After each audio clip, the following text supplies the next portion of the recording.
ہوا ہوا سے کسی کو دوسری مٹی نہیں لگی۔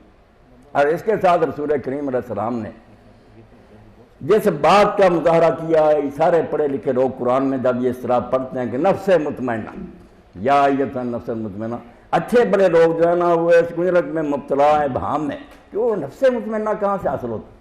اس کے لیے پھر بہت سے سلسلے قائم ہو گیا، خانقاہیں بن گئیں، سلسلہ بیعت ہو گیا۔ نہیں، ان چیزوں سے نفس مطمئنہ نہیں حاصل ہوئی۔ نفس مطمئنہ کا مظاہرہ یہ دوسرا نقطہ کہ رسول کریم علیہ السلام نے فتح مکہ کے موقع پر اس کا مظاہرہ کیا۔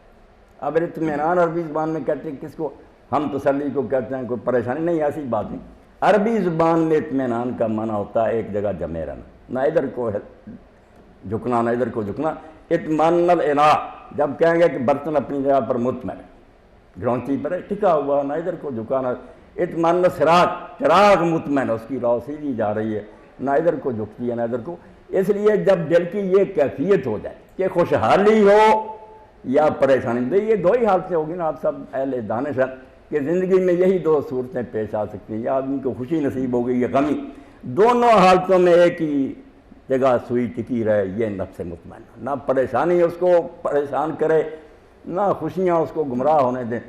اب اس کا مظاہرہ رسالت مآب صلی اللہ علیہ وسلم کی زندگی میں دیکھیں۔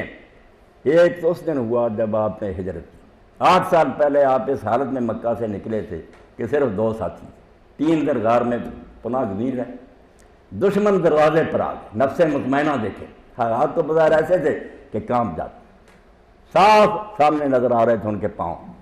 حضرت صدیق اکبر رضی اللہ تعالیٰ عنہ ذرا پریشان ہیں۔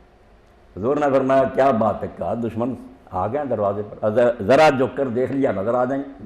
اس موقع پر بھی نفس مطمئنہ، اتنے پریشان کن حالات میں ڈگمگایا نہیں جائے۔ فرمایا لا تحزن ان اللہ معنا، فکر نہ کر، اللہ ہمارے ساتھ۔ اور اسی کو اقبال نے کہا نا، از نبی تعلیم لا تحزن بغیر، اگر تو غم اور پریشانی میں پھنسا ہوا ہے تو حضور کا وہ سبق جو غار میں حضور نے دیا تھا نا صدیق اکبر کو، وہ پڑھا کر۔ پریشان ہونے کی بات نہ، پریشانیوں سے مسائل حل ہوتے ہیں۔ لوگ نفسیات کے ڈاکٹروں کی طرف، وہ کیا کریں بیچارے، کوئی حل نہیں نفسیاتی امراض کا سوائے اس کے کہ لا تحزن، غم نہ کر، اللہ ساتھ، اس کے حکم سے سب کچھ ہو رہا ہے، وہ نادان ہے، جس حالت میں رکھنا چاہتا ہے یہی تیرے لیے بہتر ہے۔ این سبق صدیق را صدیق کر، سر خوشے پیمانہ تحقیق کر، یہ ایک جملہ جو تھا اس نے صدیق کو صدیق کر دیا، سب غم اور پریشانیاں دور ہو گئے۔ یہ خطرناک حالات دیکھیں، اس دن بھی نفس مطمئنہ تھا۔ اور اب مکہ فتح ہوا، 10,000 کا لشکر آپ کے ہاں مرکاب ہے، دشمن ہارے ہوئے ہیں، حضور فاتحانہ شہر میں داخل ہو رہا ہے، مگر نفس جو ہے جو پھولا نہیں، یہ نہیں کہ بینڈ بج رہا ہے، نعرے لگ رہے ہیں، غرور کی باتیں۔ اس حالت میں رسول کریم علیہ السلام فضا بھی امی و روئی شہر میں داخل ہوئے کہ سر مبارک کجاوے پر تھا، اس طرح سر جھکا ہوا تھا کجاوے پر، سجدہ کرتے ہوئے شہر میں داخل ہو رہا ہے، اور ایک کلمہ بھی غرور کا نہیں کہا۔